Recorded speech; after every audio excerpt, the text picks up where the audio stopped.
ang pagsasama ng dalawang rider na ilang beses nang inikot ang Pilipinas. Malamig at umuulan, maputik at sira-sirang daan. Ang goal namin ay marating namin ang tuktok ng bayan ng Kasibu na merong taas na 900 meters above sea level.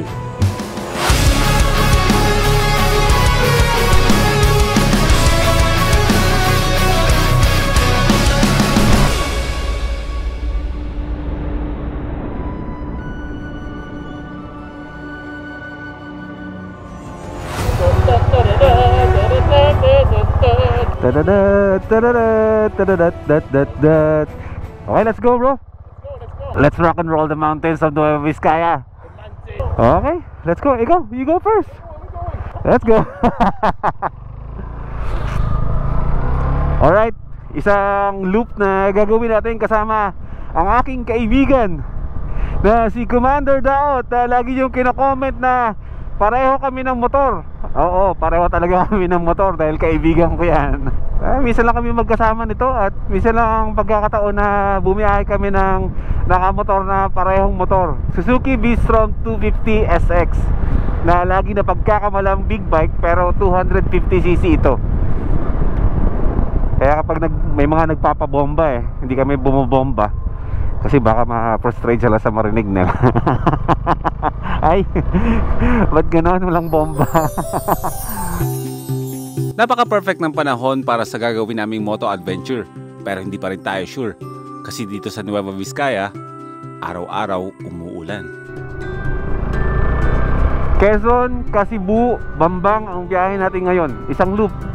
Mahaba-haba ito, pero along the way kung ano man ang kayang i-offer ng mga kabayanan na to na dadaanan natin. At syempre pag kami magkasama, 3 oras na yan, aabutan yan mga 6 na oras kasi pahinto-hinto naman kami at kung saan sa kami nagsa-stop over, kung saan kakain, palipad ng drone, chika-chika, tambay-tambay, ganun lang kami magmotor. Mag-e-enjoy lang tayo sa adventure natin ngayon. Tulad nga ng sabi ko dati, enjoy lang natin kung anong kayang ibigay sa atin ng pagmumotor. Trail-trail mga off-roading sige, why not naman, subukan natin. Maayos naman yung dala nating motor. Bro, gas up. Oo. Ito, matipid naman to, pero syempre iba pa rin yung kampanya tayo na puno tayo ng gasolina.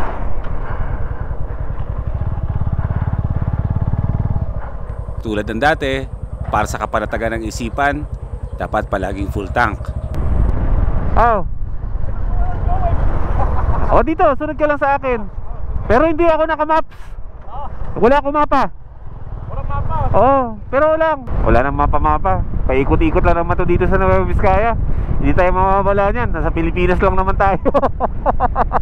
Maghanap tayo ng mga kainan kasi nagugutom kami.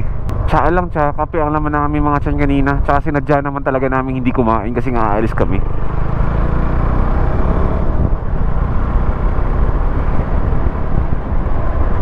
Approaching Barangay Aurora. First stop over, welcome to Runruno. Dito sa Runruno, dito ang simula na makikita nyo yung kagandahan ng Quezon. Lalo na nga't naghahamog-hamog itong lugar na to. Dito sa Runruno, dito nagsisimula ang magandang view dito sa Quezon. Patong-patong ng mga kabundukan, lalo na ngayon at medyo umuulan-ulan. Yung mga nakikita nyo na mumuti-muti na yan, hindi yan basta-bastang kaulapan. Mga hamog yun na bumababa talaga, kaya sobrang lamig ng panahon ngayon dito. At syempre, along the road, makikita mo yung napakahabang mga kailugan nito na napakaganda. Ako ang tour guide ngayon ni Commander Daot. Commander Daot! Beneficial to have friends na addict sa drone. Addict! Hindi na ako magdadala ng drone. Copy paste, let's go! Boy user. Tuloy ang biyahe natin. Alam na namin to. Kitang-kita naman sa kalayuan na mukhang uulanin talaga kami. Buong biyahe. Ikaw mauna! Ulan na! Boy ulan ka! Lagi. Kailangan namin makahanap ng makakainan. Tapos mamaya gagawin natin, ililiko ko to nang wala siyang kaalam-alam. Dadalhin ko siya sa isang lugar na hindi namin pinag-usapan. Mahamog at maulan, tapos kalsadang putikan, why not? Brothers, let's go! Maputik na kalsada na dulot ng mga nabasang lupa na dala ng landslides. Pagdating sa unahan, sabi ko kay Commander, kumanan. Kumanan naman. Side trip Palintungan Falls tayo. Pasilip natin sa kanya. Napuntahan na natin to, pero syempre tour guide tayo at minsan lang mapunta ang kaibigan natin dito. Dali na natin sa mga magagandang mga pasyalan dito. Ayan, ayan. Ano yan? Napahinto kami bigla at mayroong sasakyan sa harapan namin na nakahinto at parang walang tao. I just wonder why there's a car ba dyan? Do you want me check? Pero be careful this is where we found the cobras. This area, ito yun. Let's see. Kaya yan, Beast Roamers, let's go! Kayo ba hindi mapapaisip kung bakit mayroong iniwang sasakyan dito? Ano to? Bakit? Makikiraan po. Passable po ba ito? Passable? Pwedeng daanan? Sige po. Pwede bro, let's go. Thank you. Possible naman daw. Yun lang kasi ang naiintindihan ko sa sinabi ni ate. Okay. Pero nung pag-akit ko, nagulat ako. Pwede ang motor na stuck ang mga kotse. Oh no. Dumulas. Makikiraan po. Nabalaho. Hindi ko maintindihan kung paano nangyari ito sa mga sasakyan nila. Siguro dahil madulas lang talaga ang daan. Dumulas. Oh bro, river crossing, let's go! Woohoo! Nice, ganda! River crossing, hindi naman ito river. Ang sarap! Ang pupuntahan natin ay ang Lintungan Falls na merong layong siguro mga 5 to 6 kilometers mula sa main road. Sa kabundukan na to, kahit hindi umuulan, ay tuloy-tuloy lang ang daloy ng tubig. Free car wash! Kaya normal lang na makita dito na mayroong mga lokal na naglilinis na kanilang mga sasakyan. Free car wash, let's go! Makikiraan po!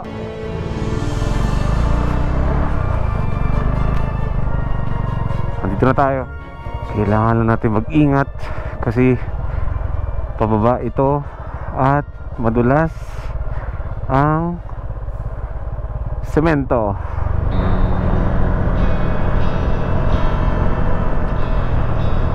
Grabe biyak-biyak yung mga puno dahil sa bagyo.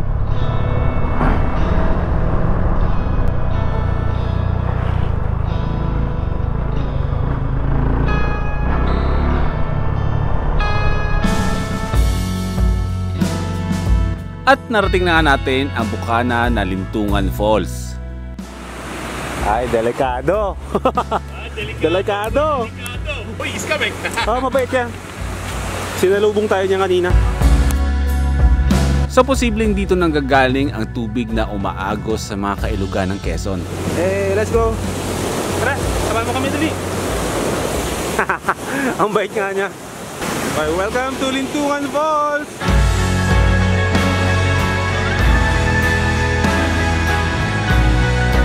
Pangalawang beses natin napunta dito.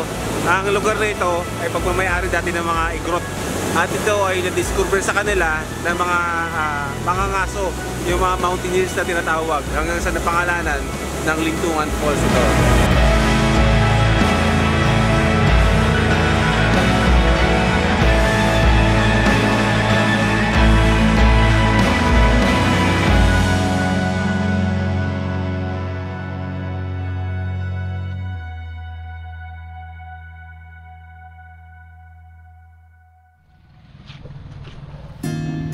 Sa wakas, nakahanap din ng pwede naming kainan. Ano po ang ating ulam? Gabi? O isa pa akong gabi. At saka ito po ano po to? Manok? Manok, sir. Meron po kayong kape? The last time na pumunta ako dito, isa yun sa mga inisip ko na. Sabi ko, bakit walang makakainan talaga along the way? Meron naman pala. Kaso anong bayan na ba to? Sa bayan na ba tayo ng Ronrono pa rin? Sentro ng Ronrono. Sarap tayo na bistro. Kanina, nakaganda. Sarap ba? It's the best. sometimes you need to push the weight on the front wheel. What was the date you purchased the V-Strom? How many months? April 25. So now it's mga 6-7 months. 7 months. How many kilometers? Odo? 24,000. Grabe ba? It's the best. It's the best. I'm gonna steal some of your gabi. Hindi lang kasi ganito sana ang biyahe namin gagawin. Let's go. First time boy. Sana mga 2 linggo ito na tuloy-tuloy lang ang pagbiyahe dito sa Luzon. Pero hindi yun natuloy dahil nga sa sunod-sunod na bagyong dumating sa atin. Pero hoping kami pareho na sa mga susunod na buwan matutuloy na kung ano yung mga planano namin. Ikaw ang commander, so you go first. Tama naman to. Ayan, nabusog din tayo. Sa wakas. Dito pala sa bahay ng Runruno ang may mga kainan ng mga lutong bahay ba. Pero ngayon, pakasibu na tayo. Yun ang parang pinakapuso ng biyahe na to, ang mapuntahan ang Kasibu. Parang the fruit capital of Nueva Vizcaya. Kung tayo nagkakamali, basta ang alam ko maraming prutasan yun. Kasi napanood ko na yung kaila Mamen tsaka kay Direk Gino yung lugar na yun. Hindi ako sumasama nun eh. Run, Runo, run. Let's go. Mula sa bayan ng Runruno, mga 1 oras lang ay mararating nyo na ang paanan ng mga kabundukan paakyat sa peak ng kabundukan ng Kasibu. Hindi man ito kasing taas ng mga pinupuntahan nating matataas ng mga kabundukan, pero kung ikukumpara, mataas pa rin ang 900 MASL o ang tinatawag na meters above sea level.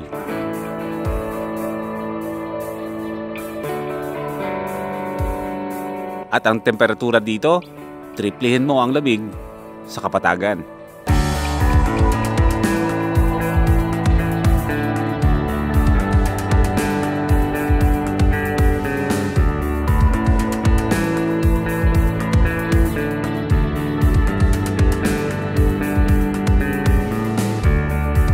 Okay, welcome dito sa Barangay Binugawan, Kasibu, Nueva Vizcaya. Yung nakikita pala natin kanina ng mga tanim sa mga kabundukan dito na mabiberde pa, na hindi natin alam kung paano natin tutukuyin, kung kalamansi ba siya o dalandan ba siya o lemon. Ayun, nakakausap namin ng isang lokal dito na dumaan lang kanina habang kami nagpapahinga na ito ay mga lemon. Maliban sa mga sakahan ay yan ang isa sa parang main source of income ng mga lokal dito, ang magtanim ng mga citrus ba. So yung lemon na yan ay 1 beses lang pala sila nag-harvest sa 1 taon. Nagsisimula sila mag-harvest from June, July, August. Meron silang 3 buwan na continuous harvesting ng mga lemon. At pagkatapos nun ay saka naman papasok yung pag-harvest o pagpapalit ng pamumunga. Ito naman yung mga tinatawag na mga pongkan ba, yung para mga dalandan. And then right after dalandan, yan, mga pomelo naman ang kanilang next na pinagkakakitaan dito. Kanina pa nga kami nag-wonder kung meron bang mabibilan dito ng para mga lemonade ba, mga ganyan-ganyan, pero mukhang wala. Yung pa naman sabi namin kanina, maghanap tayo ng lemonade doon, mga titinda, mukhang wala naman. So masasabi muna natin na ang Kasibu, ang citrus capital ng Nueva Vizcaya. Sa mga nakakaalam, mag-comment lang kayo dyan sa comment section.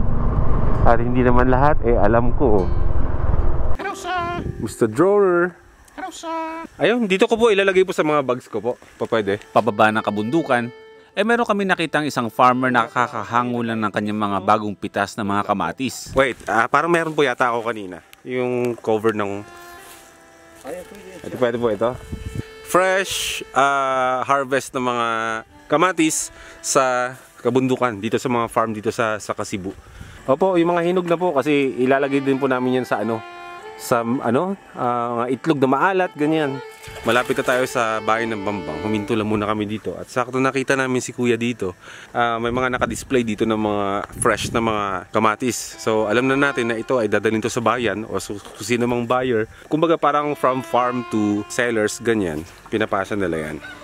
Nakiusap tayo na baka pwede tayong bumili Pang-consume lang natin sa base camp. 1 kilo, 100. Isa lang po ang binabagsakan nyo niyan? O marami din? Isang pwesto lang, sir. Isang pwesto lang. Ito po, kuya. Ito yun. Thank you po. 1.40. 1 and 1/4, sobra pa. Oh, salamat po. Ko lang konti kasi para ano, may buntok. May dagdag pa. Thank you, kuya. Tinggalan natin yung tubig. Alam nyo, hanggat maaari kapag kayo ay nasa kabundukan at nakakita kayo ng mga farmers na may mga hinahakot na mga gulay, alakan nyo na or bumili kayo. Kahit ko kayong bumili kasi alam nyo kung bakit. Mura kasi sa kanila kinukuha yan. Kumbaga may ano pa kasi yun eh. Hindi porket sila yung may-ari nung farm, sila yung may-ari ng mga kamatis na yan, is sila na yung kikita ng malaki. Hindi. Kasi may mga middleman pa yan na gumigitna sa mismong mga nagtitinda talaga sa bayan. Yun yung kumukontak sa kanila, bibilin sa kanila, tatawaran niya ng sobrang tawad. Kumbaga ibibenta na nila yan ng napakamura na, and then from the middleman, dadalhin niya sa mga sellers at pepresyohan na yan na may tubo na. To make the story short dito, ang pinupunto ko dito is kapag binilhan natin yung mga farmers ng rekta sa kanila, kung saan natin sila nakikita sa mga kabundukan na nag-iipon ng mga ibebenta nila sa palengke, malaking tulong sa kanila yon kasi kumikita sila nang hindi nababawasan yung per kilo nila. Kung meron man dyan mga pinakamaliit na kinikita, yung farmer, hindi yung mga nagtitinda o yung mga middleman. Ganun ang negosyo eh.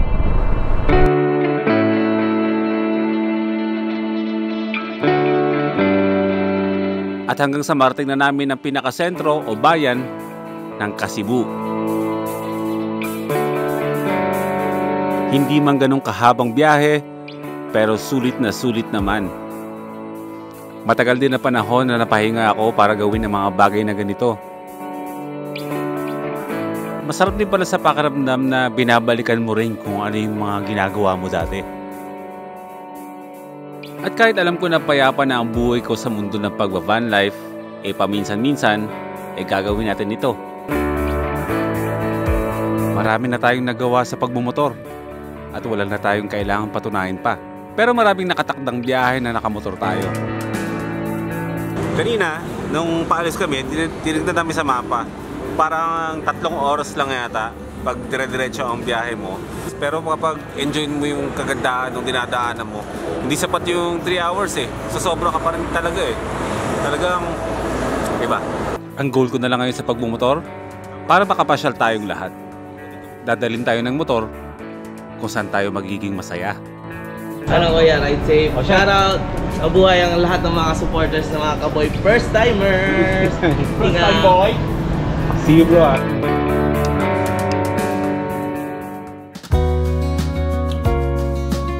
Kinabukasan, tulad ng dati, kapag may dumadating, umaalis din. Kain mabuti at mabiyahe ka pa. Mabuti na. Buti na. Kailangan busog. Ngayong araw ay si Commander Daot at ang kaibigan ay maghihiwalay na naman kami ng landas. Dapat meron talaga kaming plano na babiyahe kaming dalawa. Pero dahil ngayong panahon na sunod-sunod na bagyo, yun yung sumira ng plano namin. 6,000 kilometers, although 26,000. 24. 24 for 7 months. That's 2 loops around. Yeah, that's 2 loops of the Philippines. But with side trips and with other loops. Kahapon, napag-usapan namin, what if bro, na gumawa tayo ng Philippine loop tayong dalawa. Sabi niya, ayaw na niya. Ilang best ko nang ginawa yun. Basic. But someday we should actually do it. Oh, pero I have an idea. Pero hindi ka mababagot. Kasi it's too basic for you. No, we should do a Philippine loop, but V-Strom style. So, back roads, Philippine loop. Ay, pwede no. Kahit na hindi na nangyari yung plano namin na talagang babiyahe sana kami. Pero di ba, next time, marami pa naman. Oh, my next time na, my next time. And you're always welcome dito sa Alitap-Tap. Ay, thank you, sir. First time, boy. See you in few days there in Tagum. Bye-bye. I'm gonna go to the Ulan because I'm coming from the home of Boy Ulan. I will give you a cinematic shot. In 3, 2, 1. Go.